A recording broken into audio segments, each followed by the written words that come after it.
தேவனாலும் கர்த்தராகிய இயேசு கிறிஸ்துவினாலும் கிருபையும் சமாதானமும் உண்டாவதாக. ஆமென். இந்த நாளினுடைய செய்தியினுடைய தலைப்பு மன்னிப்பின் மகிமை, the glory of forgiveness.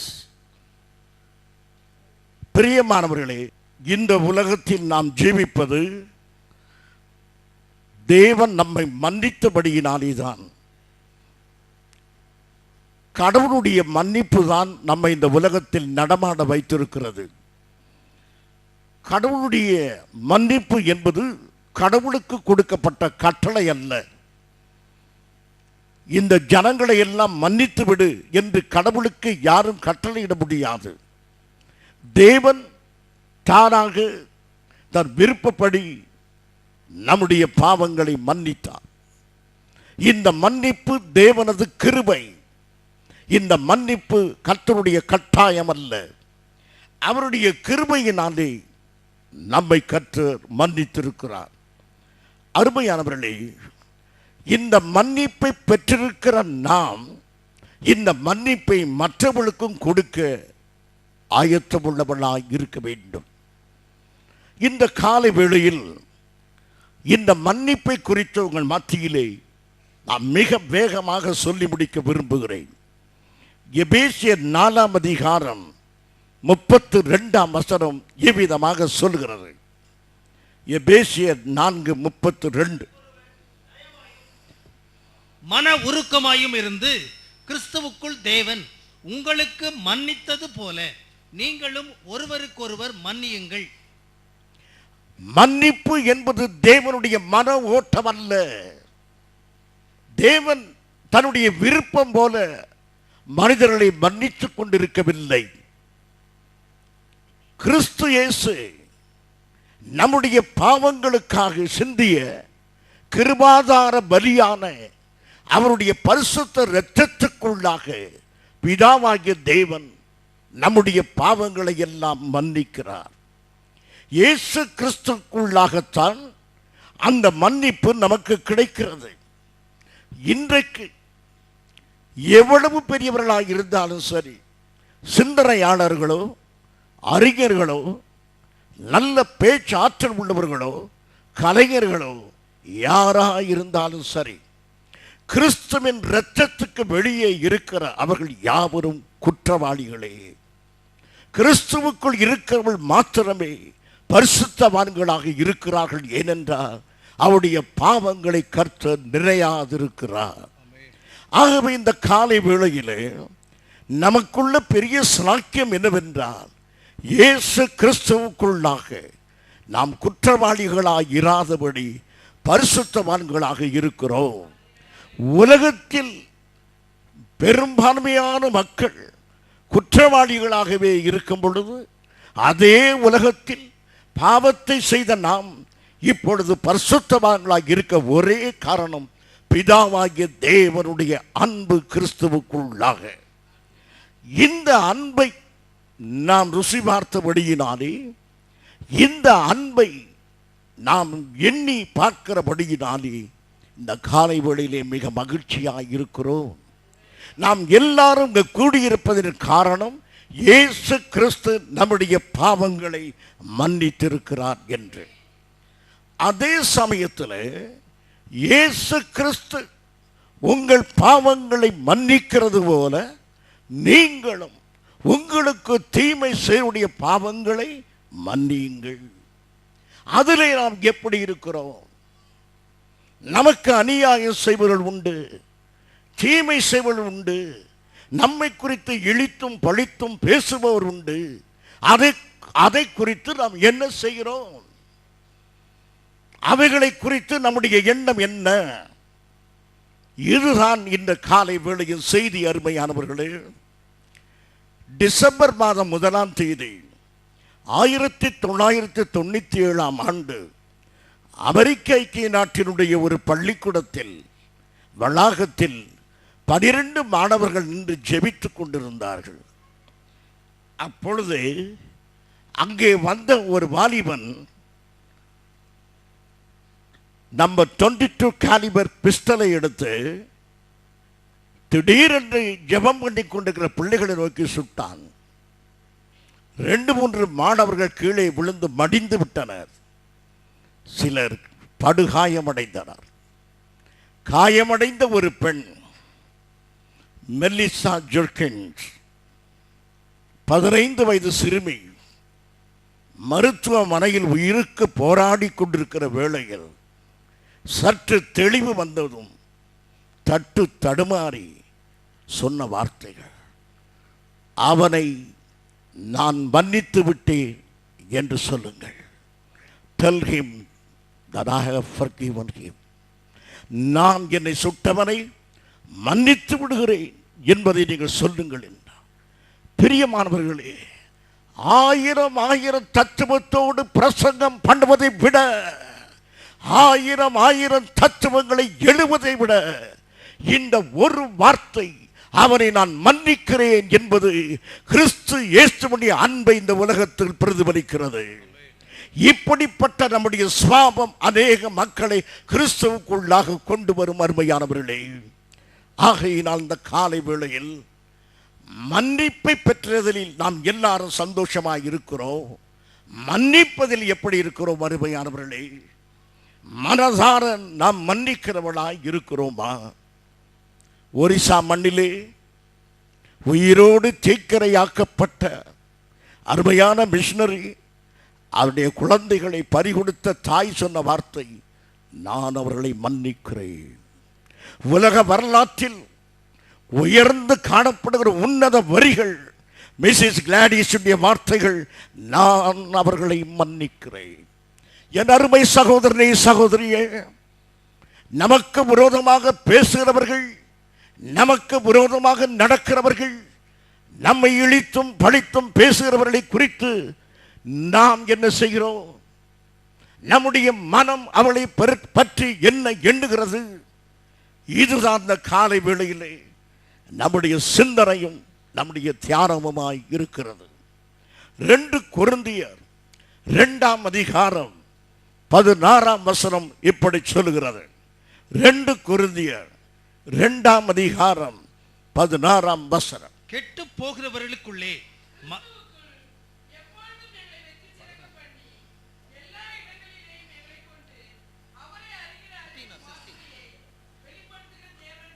எத்தனாவது வசனம்? 14 படிச்சிட்டாங்க. 16. போகிறவர்களுக்குள்ளே மரணத்துக்கு ஏதுவான மரண வாசனையாகவும், ரட்சிக்கப்படுகிறவர்களுக்குள்ளே ஜீவனுக்கு ஏதுவான ஜீவ வாசனையாகவும் இருக்கிறோம். இவைகளை நடப்பிப்பதற்கு எவன் தகுதியானவன்? அருமையானவர்களே, இயேசு கிறிஸ்துவனுடைய வெற்றியினுடைய ஒரு செய்தி உலகமெங்கும் பரவி வருகிற, வெற்றி சிறக்கப்படுகிற இயேசு கிறிஸ்துவுடைய செய்தியானது மன்னிப்பு என்கிற அஸ்திவாரத்தின் மேல் உள்ளது. ஒரு இயேசு கிறிஸ்துவுக்குள்ளாக ஒரு மனிதனை மன்னிப்பானால் அவரிடத்தில் இயேசு கிறிஸ்துவுடைய மனம் இருக்கிறது. He has the mind of Jesus. அருமையானவர்களே, இயேசுவை போல ஒருவேளை பிரசங்கம் பண்ணுவதற்கு முயற்சிக்கலாம். இயேசுவை போல அற்புதம் செய்ய விரும்புகிறோம். ஆனால் இயேசுவனுடைய மனதை விரும்புகிறோமா? ஆண்டவரே, உம்முடைய மனதை எனக்கு தாரும் என்று யாராவது நம்மிலே ஜெபம் பண்ணி இருக்கிறோமா? உம்முடைய வல்லமை தாரும், உம்முடைய அழகை தாரும், உம்முடைய வரங்களை தாரும், உம்முடைய சாயலை தாரும், உம்முடைய சமூகத்தை தாரும், உம்முடைய அன்பை தாரும், உம்முடைய அருளை தாரும், கிருபையை தாரும். ஆண்டவரே, உம்முடைய மனதை தாரும். Give us your mind. உம்முடைய சிந்தனையை எனக்கு தாரும் என்று நாம் கேட்கிறோமா? அருமையானவர்களே, அவருடைய சிந்தனை என்ன? நமக்கு தீமை செய்தவர்களை மன்னிப்பது அவருடைய சிந்தனையாக இருக்கிறது. அருமையானவர்களே, அந்த சிந்தனையை நம்மை வெற்றி சிறக்க பண்ணும். ஆகையினாலே அந்த சிந்தனைக்குள்ளாக இந்த காலை வேளையில் பாருங்கள். உங்களுக்கு பகைவர்கள் உண்டா? யாரோடு தொடர்ந்து பேசாமல் இருக்கிறீர்களா? யாரிடமாவது சண்டை போட்டீர்களா? யாரையாவது விரோதித்து இந்த ஆராதனைக்கு வந்திருக்கிறீர்களா? இயேசு கிறிஸ்துவின் மனது உங்களுக்குள் இறங்குவதாக. The mind of Christ be upon you. உங்கள் மீது அவருடைய மனம் இறங்க வேண்டும் என்று நான் வேண்டுகிறேன். பிரியமானவர்களே, நாம் அநேக சத்தியங்களை அறிகிறோம், பேசுகிறோம், எழுதுகிறோம், வாசிக்கிறோம். Unless and until we translate them in our practical life, they are of no use. நம்முடைய அனுபவ ரீதியான வாழ்க்கையிலே வேத வசனங்கள் மாறாவிட்டால் நாம் கேட்கிற வசனத்தினால் என்ன பிரயோஜனம்? மன்னிப்பு என்பது தத்துவமாயிராதபடி இந்த காலை வேளையில் நம்முடைய வாழ்க்கையின் அனுபவமாக மாற வேண்டும் என்று விரும்புகிறேன்.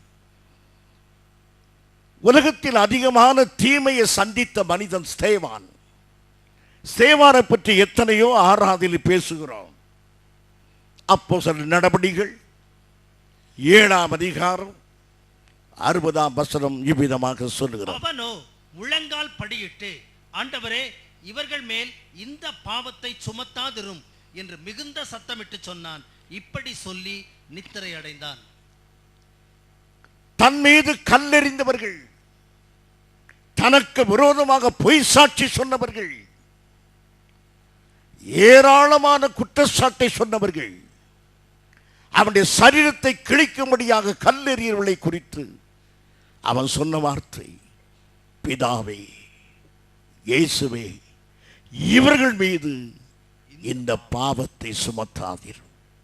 ஜெபம் பண்ணும்போதே சொல்லிவிட்டான், நீங்கள் செய்தது பாவம், இவர்கள் செய்ததை மன்னியும் என்று சொல்லவில்லை, தெளிவாகவே சொல்லுகிறான். என்ன சொல்லுகிறான்?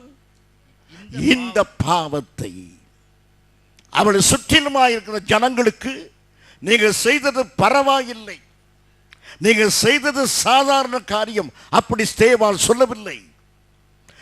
நீங்கள் செய்தது பாவம், நீங்கள் செய்தது அக்கிரமம், நீங்கள் செய்தது குற்றம், நீங்கள் செய்தது தவறு. ஆனால் பிதாவே அவளை மன்னி.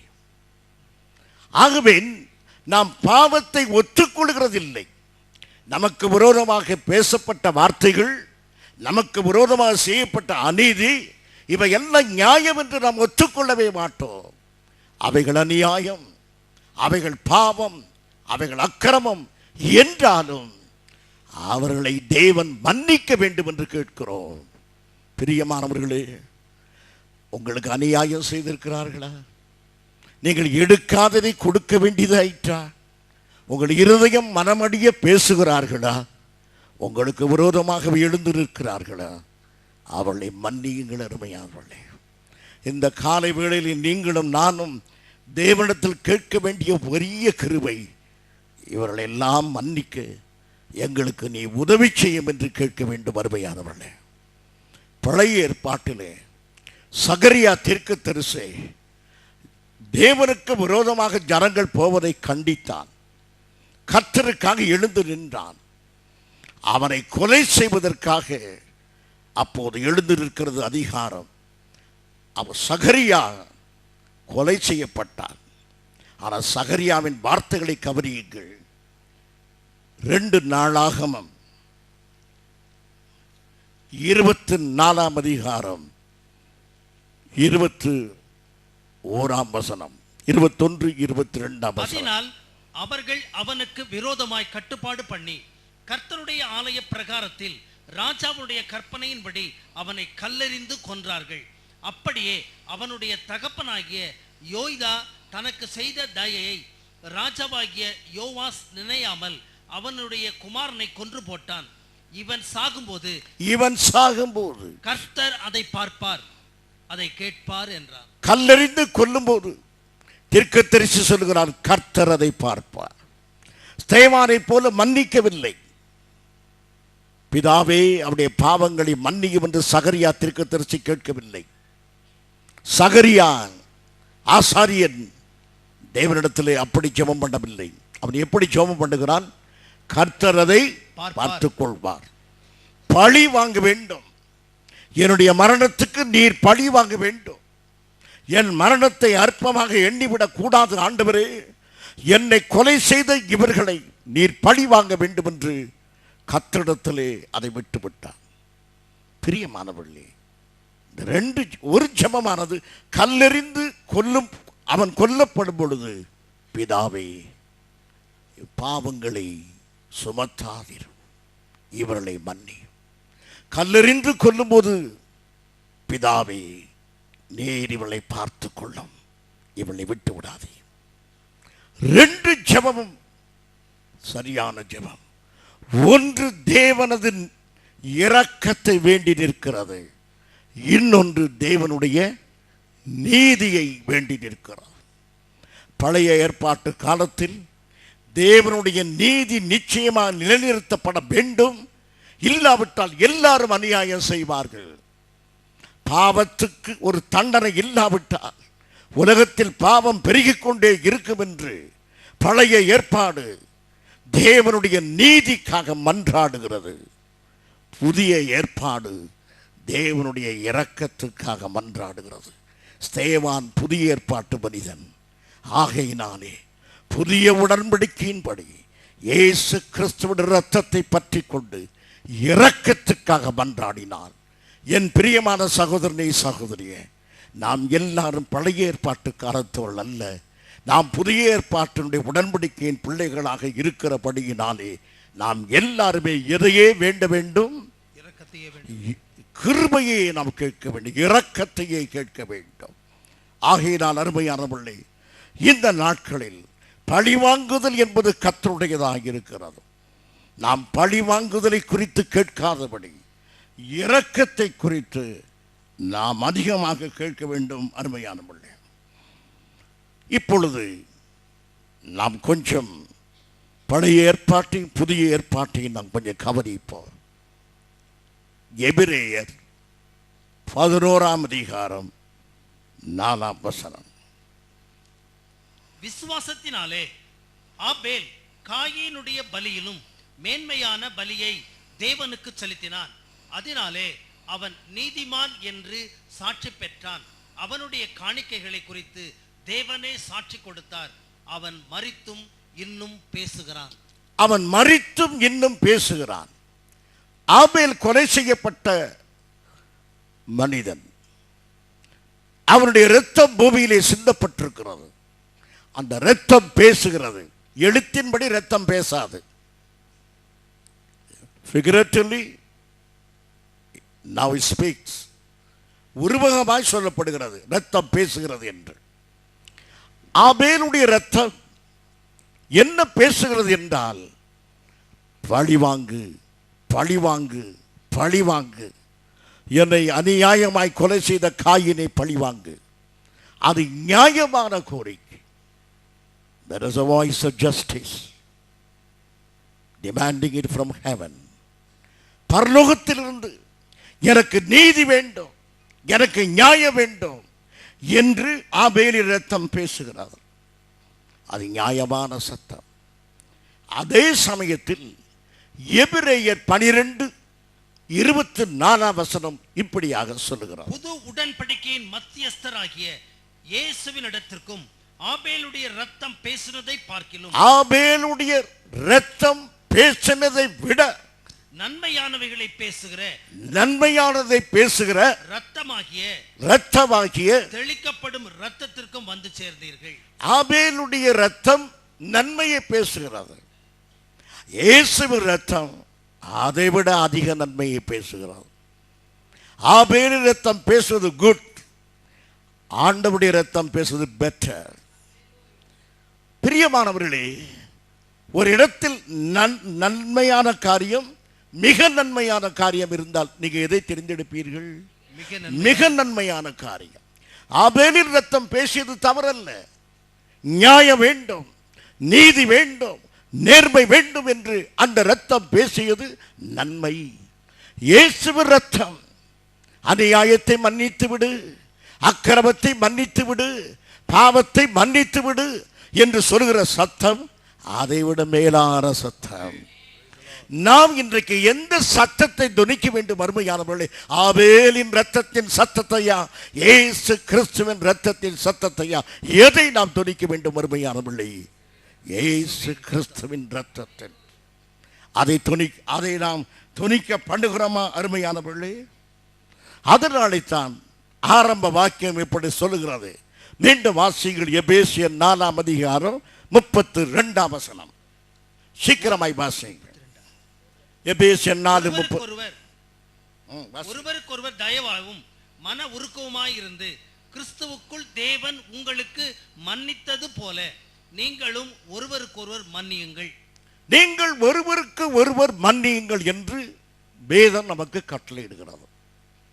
யாராய் இருந்தாலும் சரி, மாமியாராய் இருக்கிற நீங்கள் உங்கள் மருமகளை மன்னித்திருக்கிறீர்களா? மருமகளாய் இருக்கிற நீங்களும் மாமியாருடைய தவறுகளை பொறுத்திருக்கிறீர்களா? கணவனுடைய தவறுகளை சகித்திருக்கிறீர்களா? உங்கள் மனைவியை மன்னித்திருக்கிறீர்களா? ஒருவருக்கு ஒருவர் மன்னியுங்கள். உங்கள் பிள்ளைகளை மன்னித்திருக்கிறீர்களா? காலமெல்லாம் பிள்ளைகளை குறை சொல்லிக் கொண்டே இருக்கிறீர்களா? இவன் ஏன் பிறந்தான், இவன் ஏன் பிறந்தான் என்ற கேள்வியை கடந்த 45 ஆண்டுகளாக கேட்கிறீர்களா? என் பிரியமான சகோதரனே, சகோதரியே, ஒருவருக்கு ஒருவர் மன்னியுங்கள். இது தேவனுடைய பிரதானமான கட்டளை. இப்போது ஒரு கேள்வி, ஆண்டவர் மன்னிக்கிறது போல தானே மன்னிக்க வேண்டும். நீர் பாவிகளை மன்னிக்கிறது போல நாங்களும் மன்னிக்க வேண்டும் என்று தானே விரும்புகிறீர். நீர் எப்படி மன்னிக்கிறீர்? உம்மிடத்தில் மன்னிப்பு கேட்டால் மன்னிக்கிறேன், பாவத்துக்கு மனஸ்தாபப்பட்டால் நீ மன்னிக்கிறேன். நானும் என்னிடத்தில் வந்து மனஸ்தாபப்பட்டார், என் மாமியார் என்னிடத்தில் வந்து என் அருமை மருமகளை என்னை மன்னித்து விடு செல்லமே என்று சொன்னால் நான் மன்னிக்கிறேன். என் பிரியமான சகோதரனே, சகோதரா, அந்த நிபந்தனை எப்பொழுதும் அல்ல. அந்த நிபந்தனை எப்பொழுதும், அந்த நிபந்தனை அது சரிதான். மனஸ்தாபப்பட்டால் தான் மன்னிக்கிறோம், அது சரிதான். But that is the rigid rule for forgiveness. மன்னிப்பதற்கு இன்னொருவர் நம்மிடத்தில் மன்னிப்பு கேட்டால் தான் நான் மன்னிப்பேன் என்று அப்படி ஒரு சட்டம் வேதத்தில் சொல்லப்படவில்லை. அப்படி ஒரு உறுதியான சட்டம் வேதத்தில் சொல்லப்படவில்லை. ஆண்டவராகிய இயேசு கிறிஸ்து சிலுவையிலே தொங்கும் போது தனக்கு விரோதமாக பாவிகள் அக்கிரமக்காரர்கள் செய்த எல்லா அநியாயத்தை பார்த்து இயேசு என்ன சொன்னார்? பிதாவே, இவர்களுக்கு மன்னியும், அறியாமல் செய்த இவர்களை மன்னியும். இவள் என்ன செய்கிறாள், அவள் அறியாதிருக்கிறாள் என்று சொன்னார். என் பிரியமான சகோதரனே, சகோதரி, யார் அவரிடத்தில் சிலுவையில் மன்னிப்பு கேட்டது? யார் இயேசுவை பார்த்து உம்மை நாங்கள் தெரியாமல் அடித்து விட்டோம் என்று சொன்னது யார்? யார் சிலுவை அடிவாரத்தில் கண்ணீர் விட்டு கதறி இயேசுவே என்னை மன்னியும் என்று யார் கேட்டார்கள்? இரக்கத்தின் ஐஸ்வர்யம் சொல்கிறது, பிதாவே, அறியாமல் செய்கிற இவர்களை மன்னியும் என்று. இதிலிருந்து என்ன விளங்கிக் கொள்கிறோம்? நமக்கு விரோதமாக பேசுபவர்கள் கடந்த 10 ஆண்டுகளாக நமக்கு விரோதமாக இருப்பார்கள், சண்டை போட்டுக்கொண்டே இருப்பார்கள். திடீரென்று அவளை சந்திக்கிறீர்கள், சிஸ்டர் உங்களை நான் மன்னிக்கிறேன். உடனே சிஸ்டர் என்ன சொல்லும்? யார் கேட்டதும் உன் மன்னிப்பேன், யாருக்கு வேண்டும் உன் மன்னிப்பு? அப்படி சொல்லும்போது நம்ம என்ன செய்ய முடியும்? நாம சென்று ஒருவிடத்தில் போய் மன்னிப்பை அறிவிப்பது என்பது வேதத்தின் கட்டளை அல்ல. அப்படியானால் என்னதான் செய்ய வேண்டும்? இயேசு என்ன செய்தார்? அங்கு இருக்கிற எல்லாரையும் அழைத்து உங்கள் பாவங்களை நான் மன்னிக்கிறேன் என்று அவர் சொல்லவில்லை. அப்படி சொல்லியிருந்தால் இந்த இரத்தம் சிந்துதலுக்கு அர்த்தமே இல்லை. இந்த இரத்தத்தை சிந்திருப்பதற்கும் அவர்களை எல்லாம் தனித்தனியாக மன்னிப்பதற்கும் தொடர்பே இல்லை. அப்படியானால் இயேசு என்ன செய்தார்? ஜெபம் பண்ணினார். அவர்கள் மனம் திரும்ப வேண்டும் என்று ஜெபம் பண்ணினார். நீங்களும் உங்களுக்கு விரோதமாக பேசினவர்களுக்காக ஜெபம் பண்ணுங்கள். ஆண்டவரே, அவளை ஆசீர்வதியும், அவளுக்கு அன்பை கொடும் ஆண்டவரே, இதை உணரச் செய்யும் ஆண்டவரே. அவள் தெரியாமல் இதை சொல்லுகிறார்கள், என்ன நிலைமை என்பதை அறியும்படி நீ உதவி செய்யும் என்று சொல்லி அவர்களுக்காக ஜெபம் பண்ணுவது நம்முடைய ஆத்துமா மன்னிப்புக்கு ஆயத்தமாக இருப்பதற்கு அடையாளம். ஆகவே நீங்கள் இயேசு கிறிஸ்துவை போல நீங்கள் எப்பொழுதும் மன்னிப்பதிலே ஆயத்தமுள்ளவர்களாக இருங்கள். லூக்கா 17:3 வாசியுங்கள். லூக்கா 17:3. உங்களை குறித்து எச்சரிக்கையாயிருங்கள். உன் சகோதரன் உனக்கு விரோதமாய் குற்றம் செய்தால் அவனை கடிந்து கொள், அவன் மனஸ்தாபப்பட்டால் அவனுக்கு மன்னிப்பாயாக. இது ஒரு கட்டளை. ஒருவன் உனக்கு விரோதமாக இருந்தால் நீ அதை கடிந்து கொள். அதன் பிறகு அதற்கும் திருந்தாவிட்டால் என்ன செய்வது? அவனை மன்னித்து விடு. அதற்கும் திருந்தாவிட்டால் என்ன செய்வது? வாசியுங்கள். அவன் மனஸ்தாபப்பட்டால் அவனை மன்னிப்பாயாக. அதுக்கும் திருந்தாவிட்டால் என்ன செய்வது? வாசியுங்கள். 2 அல்லது 3 பேரை அழைத்து கொண்டு போய் அவரிடத்தில் பேசுங்கள். அந்த வசனம் இருக்குதா? சரி, நீங்கள் நான் சொல்வதை கவனியுங்கள். 2-3 பேர்களோடு நாம் பேசுகிறோம், அதற்கும் கீழ்ப்படியவில்லை. அதன் பிறகு என்ன வேதம் என்ன சொல்கிறது? சபைக்கு தெரியப்படுத்துங்கள். சபைக்கும் அவர் கீழ்ப்படியாமல் இருப்பானால் அவர் என்ன செய்ய வேண்டும்? சபையை விட்டு விலக்கி வைக்க வேண்டும். இது எதற்காக? உங்க வீட்டு தோட்டத்தில் கொய்யா பழம் பறித்ததுக்காகவா? உங்க வீட்டில் ஒன்றை எடுத்ததுக்காகவா இந்த தண்டனையை கர்த்தர் கொடுக்க சொன்னார்? உங்கள் பேனாவை வாங்கி திரும்ப கொடுக்காததுக்காக இந்த தண்டனையை சொன்னாரா? அது பெரிய பிரச்சனை, ஆவிக்குரிய பெரிய பிரச்சனை. சபையே அது பாதிக்கக்கூடிய பிரச்சனை இருக்கும் பொழுதுதான் அது சபைக்கு கொண்டு வரப்படுகிறது. ஆகவே நம்முடைய வாழ்க்கையில் நாம் மன்னிக்கிறதில் சின்ன காரியங்கள் பெரிய காரியங்கள் இருக்கின்றன. அவைகளுக்கு தக்கபடியாக நாம் நடந்து கொள்ள வேண்டும். அருமையானவர்களே, பிரியமானவர்களே, வேதம் சொல்கிற ஒழுங்கு மத்தேயு சுவிசேஷத்தில் இருக்கிறது. நீங்கள் 2-3 பேர் போய் பேசுங்கள், அதற்கும் கீழ்ப்படியாவிட்டால் அவரை சபையை விட்டு அனுப்பிவிடுங்கள் என்றெல்லாம் இருக்கிறது. Yes, communication is not an easy thing. ஒரு மனிதனை சபையை விட்டு தள்ளுவது என்பது எளிதான காரியம் அல்ல. உடனே ஆண்டவர் ஆமென் என்று சொல்ல மாட்டார்.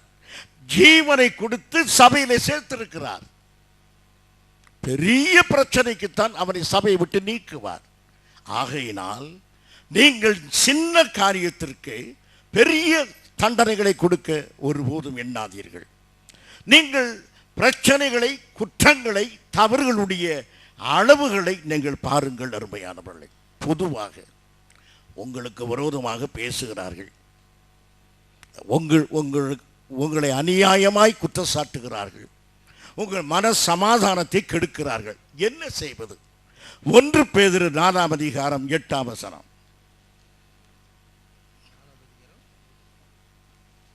1 பேதுரு 4ஆம் அதிகாரம் 8ஆம் வசனம் இருக்குதா? எல்லாவற்றுக்கும் மேலாக ஒருவரில் ஒருவர் ஊக்கமான அன்புள்ளவர்களாயிருங்கள், அன்பு திரளான பாவங்களை மூடும். ஊக்கமான அன்பு சாதாரண சுவாப அன்பு அல்ல. சுவாப அன்பு தன்னுடைய சொந்த குடும்பத்தை மாத்திரம் சிநேகிக்கும். விரோதிகளை, பகைவர்களை, வேண்டாதவர்களை சிநேகிப்பதற்கு ஊக்கமான அன்பு. இந்த அன்பு நம்முடைய உள்ளத்திலே பெருகுமானால் அவருடைய தவறுகள் எல்லாம் மூடி போகும்.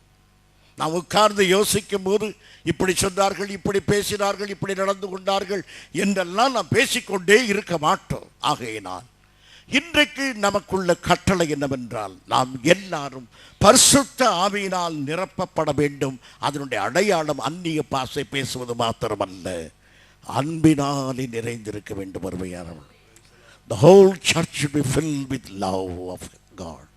தேவனது அன்பு நம்மை நிரப்ப வேண்டும். அப்படி நாம் நிரம்பி இருக்கிறோம். அருமையானவர்களே, நாம் எல்லாரும் சொல்லுகிறோம் பரிசுத்த ஆவியிலே நிறைந்திருக்கிறோம் என்று. the next question, have you been filled with the love of Christ? கிறிஸ்துவனுடைய அன்பினாலே நாம் நிறைந்திருக்கிறோமா? அப்படி நாம் நிறைந்திருப்போமானால் யாரும் என்னிடத்தில் வந்து மன்னிப்பு கேட்க வேண்டும் என்று நாம் விரும்பவே மாட்டோம். நம்முடைய இருதயம் அன்பினாலே நிறைந்து எல்லாருடைய தப்பிதங்களையும் நாம் எண்ணாதிருப்போம், மற்றவருடைய குற்றங்களை எண்ணாதிருக்கிறோம். இதுதான் பரிசுத்த ஆவியினாலே நாம் நிறைந்திருக்கிற அந்த மேலான காரியம். அருமையானவர்களே, யோசேப்புக்கு அவருடைய சகோதரர்கள் கடுமையான தீமைகளை செய்தார்கள். அவன் அதை மனதில் வைக்கவில்லை, அதை அவன் மனதிலே எண்ணவில்லை. அவன் மேலான வாழ்க்கைக்கு வரும்போது, என் சகோதரர்களே, நீங்கள் ஏன் எனக்கு இந்த அநியாயத்தை செய்தீர் என்று சொல்லவில்லை. மாறாக ஆதியாகமம் 50ஆம் அதிகாரம் 20ஆம் வசனத்தில் அவன் இந்த வார்த்தைகளை சொல்லுகிறார்.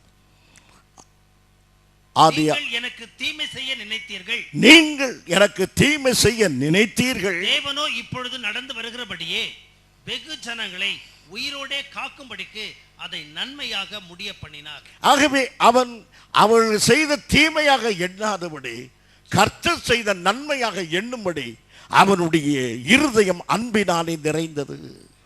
தன் சகோதரனை குறித்து அவன் குற்றம் சொல்லவே இல்லை. நான் தான் சொல்கிறோம் குடியினை தூக்கி போட்ட, அவன் அதை திரும்ப சொல்லவில்லை. நாம் பிரசங்கத்திலே சொல்கிறோம் அவனை விற்று போட்டார்கள், குழியில் போட்டார்கள், அவனை கொலை செய்ய பார்த்தார்கள் என்று. அதை யோசிப்போ எல்லாவற்றையும் தேவனது கரம், தேவனது வழி நடத்துதல் என்று அவர்களை எடுத்துக்கொண்டான். என் பிரியமான சகோதரனே சகோதரியே, உங்கள் வாழ்க்கையிலே நீங்கள் அவ்விதமாக எடுத்துக்கொள்ளுகிறீர்களா? உங்களுக்கு விரோதமான சூழ்நிலைகள் வரும்போது நீங்கள் அவ்விதமாக எடுத்துக்கொள்ளுகிறீர்களா? நான் உங்களுக்கு ஒரு உதாரணம் சொல்ல விரும்புகிறேன். அருமையான பிள்ளை, நன்றாக கவனியுங்கள் இந்த உதாரணத்தை. 2 சாமுவேல் 16ஆம் அதிகாரம் 7ஆம் வசனத்தில் சவுல் நடந்து போகிறான். அப்சலோம் அவனை துரத்துகிறான். அப்சலோம் அவனை துரத்த தாவீது ராஜா எருசலேமை விட்டு வெளியே போகிறான். ஏன் வெளியே போகிறான்? அப்சலோம் எதை அழித்து விடக்கூடாது என்று, எருசலேமை அப்சலோம் அழித்து விடக்கூடாது, எருசலேம் நகரம் அழிவுக்குள்ளாக கூடாது என்று எண்ணி தாவீது அங்கிருந்து கடந்து போகிறான். அங்கிருந்து அழுது கொண்டே போகிறான். அவன் போகும் பொழுது இந்த சம்பவம் நடக்கிறது. வாசியுங்கள். சிமேயி அவனை தூஷித்து, இரத்த பிரியனே, பேலியாளின் மகனே, தொலைந்து போ, தொலைந்து போ. இந்த வார்த்தைகளை தாவீது பொறுத்துக் கொள்ள முடியாது. நம்மை பார்த்து ஒருவன் நம் துக்கத்தோடு நடக்கும்போது நம்மை இந்த வார்த்தைகளை சொல்லி ஒருவன் திட்டுவானால், நமக்கு அதிகாரம் இருக்கும் பொழுது நாம் என்ன செய்வோம்? அருமையானவர்களே, இப்பொழுது அவனுக்கு அதிகாரம் உண்டு. அப்படி சொல்லும்போது பக்கத்தில் உள்ள ஒரு மனிதன் சொல்லுகிறான், இந்த செத்த நாயினுடைய தலையை நான் வெட்டி விடலாமா என்று கேட்கிறான்.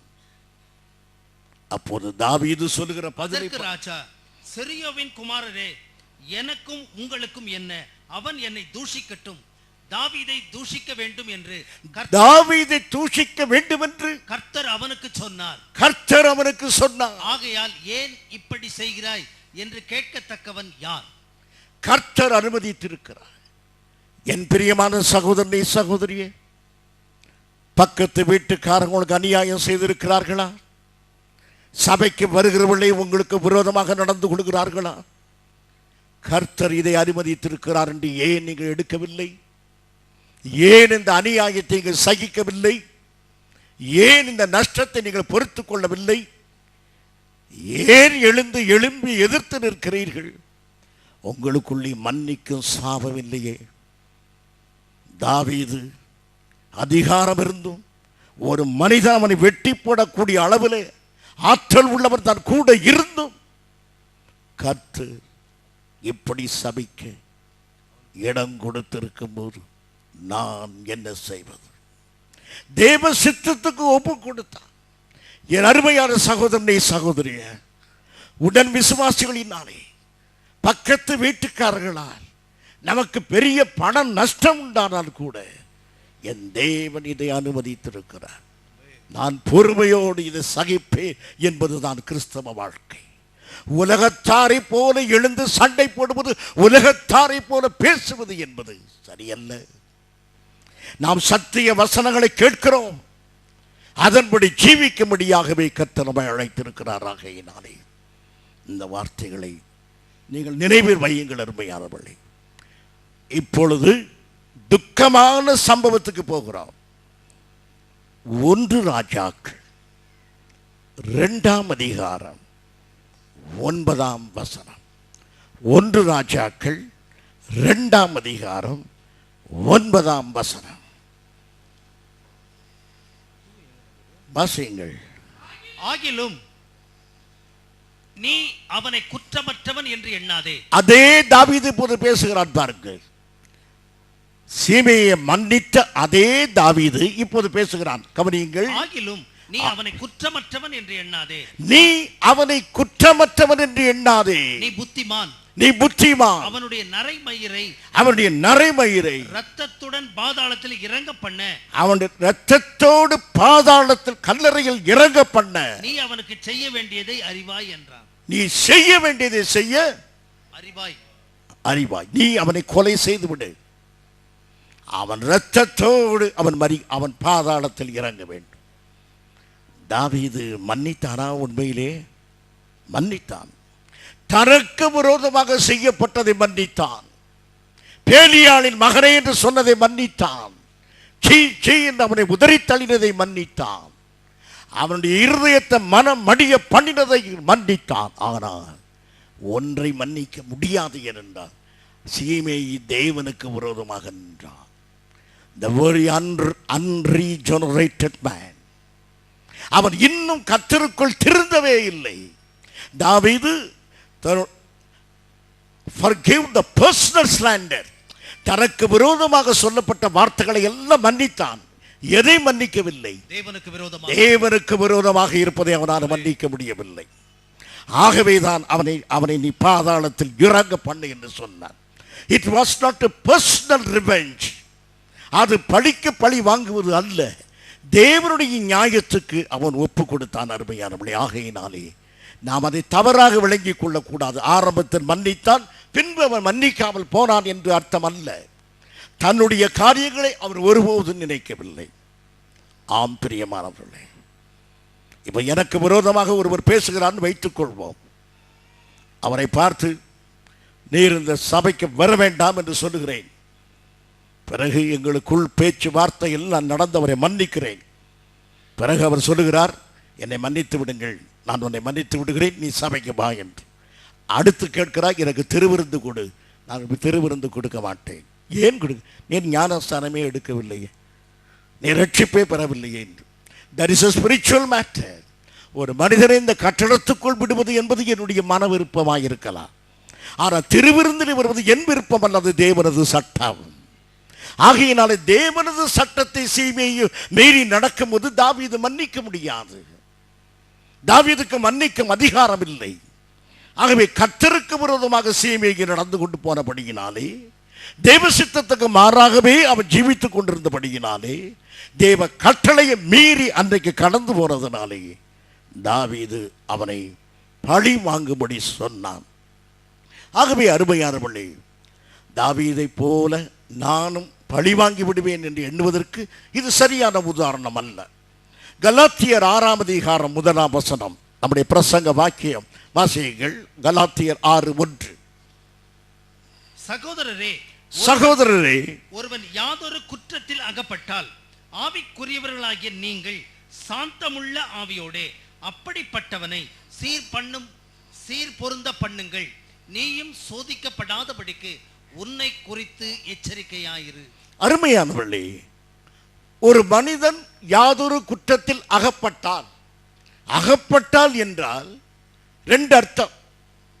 ஒரு மனிதன் குடிப்பழக்கத்தில் இருந்தால் அவன் குடிக்காத நேரத்திலும் நாம் அவனை யார் என்று தான் சொல்லுவோம், குடிகாரன் போகிறான் என்போம்.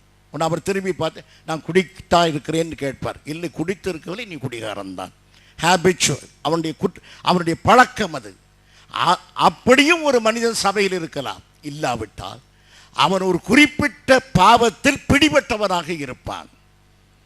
அப்படிப்பட்டவனை நீங்கள் என்ன சொல்லி இருக்கிறது? ஒருவன் அகப்பட்டால் நீங்கள் சாந்தமுள்ள ஆவியோடே.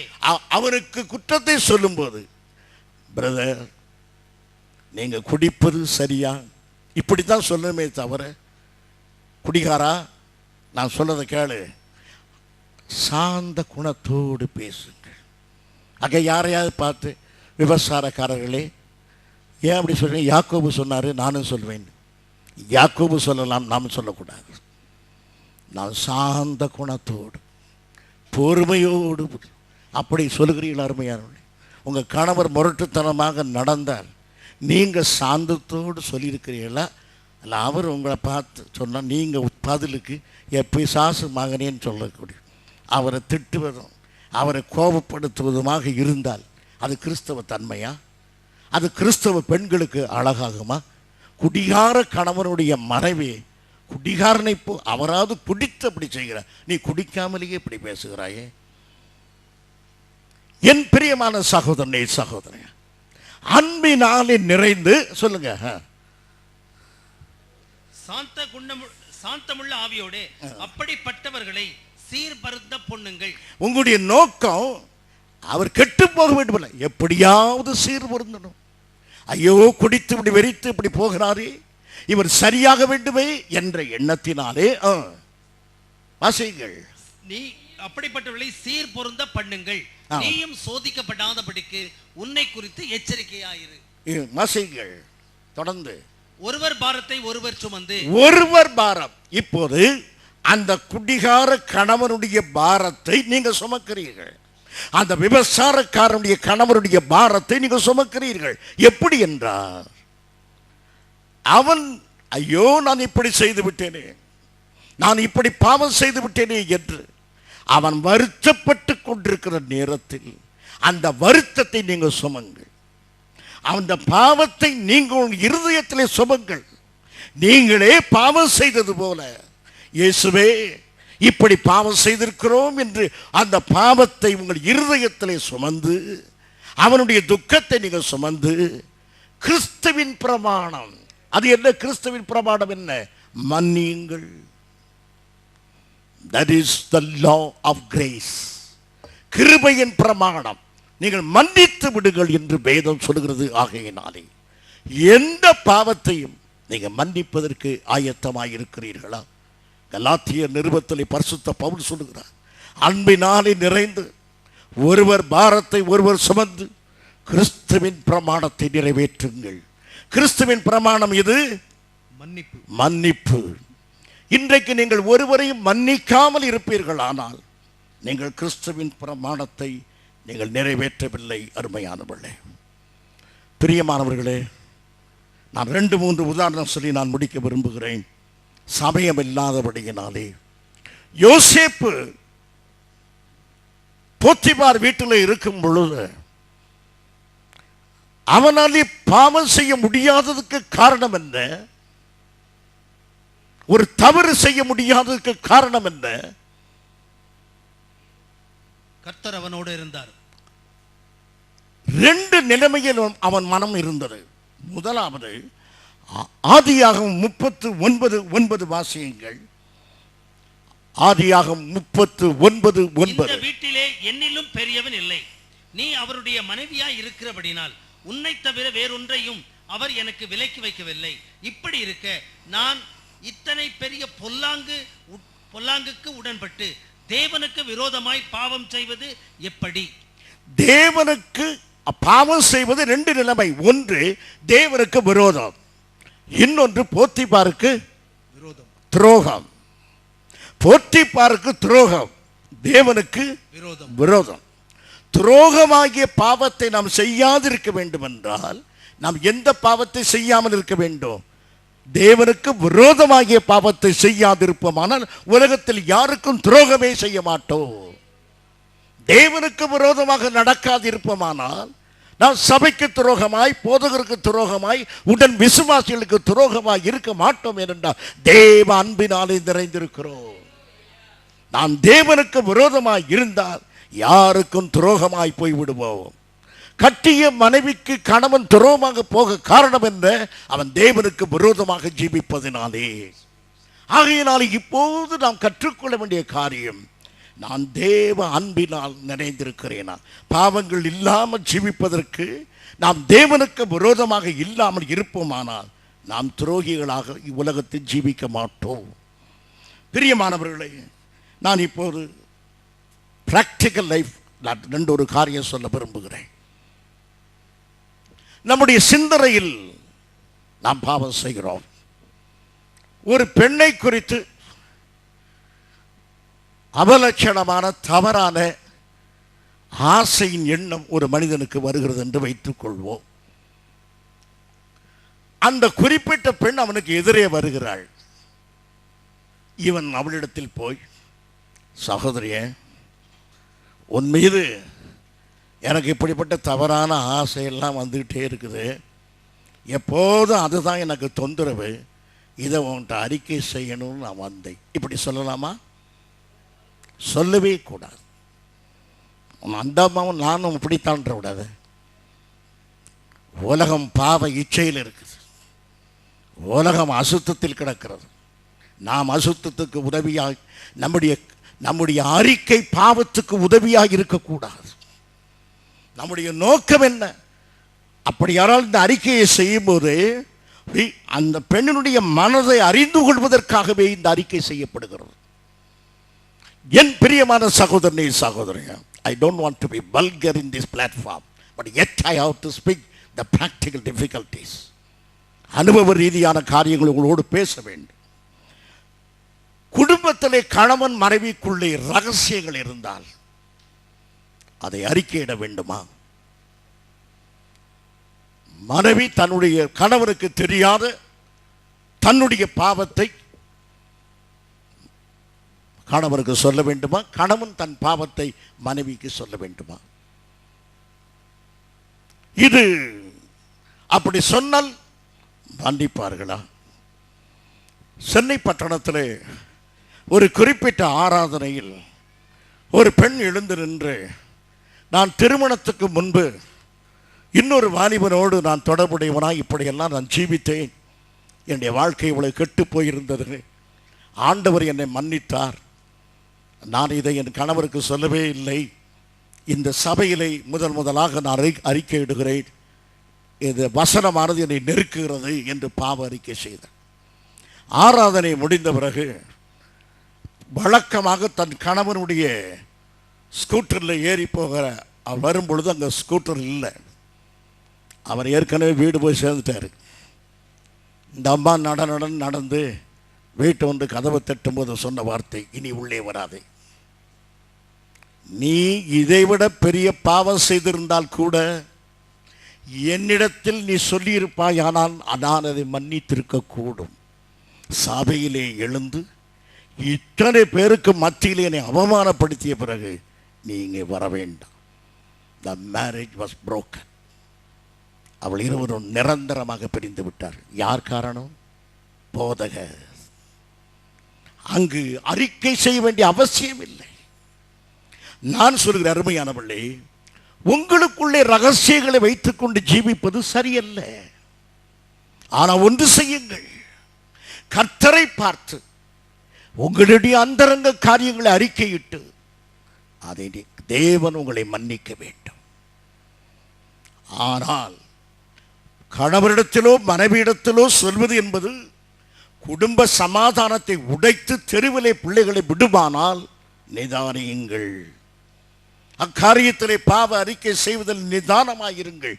கர்த்தர் உங்களுக்கு நல்ல ஞானத்தையும் சரியான நேரத்தையும் கட்டளையிடுவாராக. மற்றபடி ஒளிவு மறைவு இல்லாதபடி புருஷன் மனைவி ஒருவருக்கொருவர் உண்மை உள்ளவர்களாய் இருங்கள். மனதார ஒருவரை ஒருவர் மன்னியுங்கள். எப்படிப்பட்ட நிலைமையிலும் நீங்கள் மன்னிக்க ஆயத்தம் உள்ளவர்களாக இருக்க வேண்டும். அருமையானவர்களே, அடுத்ததாக மன்னிப்பு என்பதிலே சில சமயத்தில் நாம் சில பொருளை திருப்பி கொடுக்க வேண்டும். ஒரு வீட்டில் அநியாயமாக ஒரு பொருளை நாம் எடுத்திருந்தால் மன்னிப்பு என்று கேட்பது மாத்திரம் போதாது, எடுத்த பொருளை திருப்பி கொடுக்க வேண்டும். லூக்கா சுவிசேஷம் 19ஆம் அதிகாரம் 8ஆம் வசனம். சகேயு நின்று கர்த்தரை நோக்கி, ஆண்டவரே, என் ஆஸ்திகளில் பாதியை ஏழைகளுக்கு கொடுக்கிறேன். நான் ஒருவனிடத்தில் எதையாகிலும் அநியாயமாய் வாங்கினது உண்டானால், அதாவது திருடினால் என்பதைத்தான் அவன் நாகரிகமா சொல்றான். நான் எதையாகிலும் அநியாயமாய் வாங்கினது உண்டானால் நாலத்தனையாக திரும்ப செலுத்துகிறேன். இது லேவியர் ஆகமத்தில் சொல்லப்பட்டிருக்கிறது. 4 மடங்கு கொடுக்க வேண்டும் என்று. ஆகவே தான் அவன் நாலத்தனையாக கொடுக்கிறான். ஆகவே இந்த இடத்துல பாவ மன்னிப்பு மாத்திரமல்ல, அந்த பொருளையும் நாம் திருப்பி கொடுக்க வேண்டும். நாம் பொருளை திருப்பி கொடுக்க மனசார நாம் ஒத்துக்கொள்ள வேண்டும். நான் இதை எடுத்திருக்கிறேன், இதை நான் உங்களுக்கு தருவேன் என்று மனதார ஒத்துக்கொள்ள வேண்டும். இன்னொன்று, பரீட்சையிலே காப்பி அடித்து பாஸ் பண்ணி விட்டோம், நல்ல வேலை கிடைச்சிருக்குது, மனசாட்சி அப்பதான் உறுத்துது. நீ மார்க் காப்பி அடித்து தானே பாஸ் பண்ண, அப்படியான இந்த சர்டிஃபிகேட்லாம் இப்போ என்ன செய்யணும்? எல்லாம் சொல்லணும், நான் காப்பி அடித்தேன், இந்த சர்டிஃபிகேட் எனக்கு வேணும். அப்போ வேலையிலேருந்து என்ன செய்வாங்க? துரத்துவாங்க.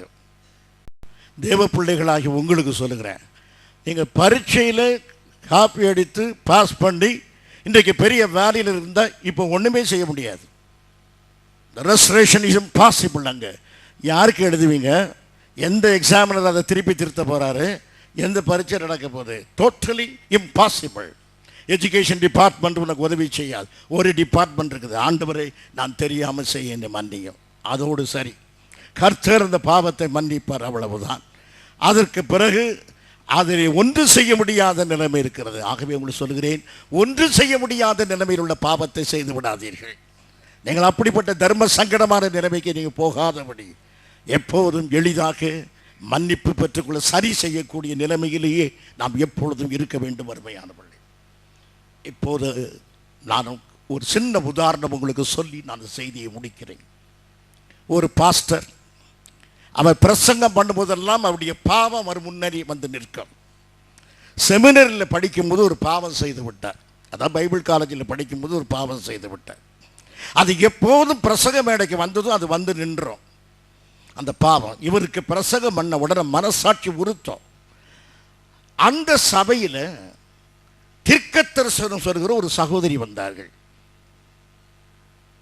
அப்போது இந்த பாஸ்டர் இந்த சகோதரியை கூப்பிட்டு, உங்களுக்கு நல்ல வெளிப்பாடு தீர்க்க தரிசனம் உண்டா? ஆம். நீங்கள் ஜெபம் பண்ணும்போது செமினரியில் நான் என்ன பாவம் செய்தேன் என்பதை கர்த்தர் உங்களுக்கு சொல்லும்போது சபையிலே எழுந்து என் பாஸ்டர் இப்படி பாவம் செய்திருக்கிறார் என்பதை சபைக்கு சொல்லிவிடுங்கள் என்று சொன்னார். என்ன நினைக்கிறீங்க? பாஸ்டர் லூஸ் அப்படின்னு நினைக்கிறீங்களா? ஏதோ சொல்லியிருக்கிறார். அந்த அம்மா ஜெபம் பண்ணி சபைக்கு வருகிறார். பாஸ்டர் கேட்கிறாரு, Did the Lord visit you? Yes, pastor. கர்த்தர் என்னை சந்தித்தா. Did the Lord talk to you? கர்த்தர் உன்னோடு பேசினாரா? Yes, pastor. Did he say anything about my sins?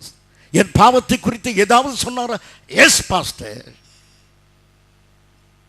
உடனே பாஸ்டர் கேட்கிறார், என் பாவத்தை குறித்து அவர் என்ன சொன்னார்? நான் அதை நினையாதிருப்பேன் என்றார். I do not remember that. அவன் என்ன பாவம் செய்தான் என்று எனக்கு ஞாபகத்தில் இல்லை என்றார். That is our God.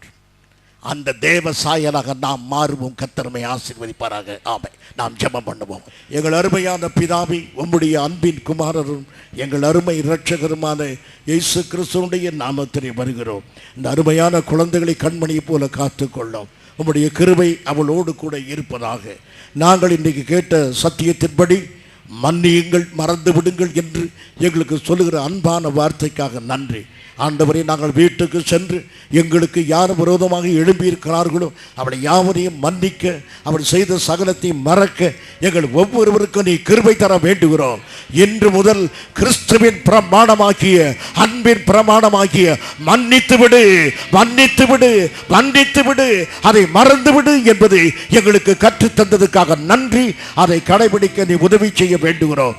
எல்லா எதிர் வல்லமைகளையும் மாற்றுவீராக.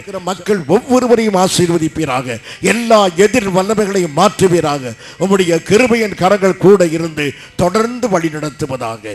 இயேசுவின் நாமத்தில் வேண்டுகிறோம் ஜீவனுள்ள பிதாவே, ஆமென். என் ஆத்துமாவே கர்த்தரை ஸ்தோத்திரி, என் முழு உள்ளமே அவர் பரிசுத்த நாமத்தை ஸ்தோத்திரி. என் ஆத்துமாவே கர்த்தரை ஸ்தோத்திரி, அவர் செய்த சகல உபகாரங்களை மறவாதே. ஆமென். நம்முடைய கர்த்தராகிய இயேசு கிறிஸ்துவின் கிருபையும் பிதாவாகிய தேவனுடைய அன்பும் பரிசுத்த ஆவியானுடைய ஐக்கியமும் நாம் அனைவரோடு கூட என்றும் இருப்பதாக. ஆமென்.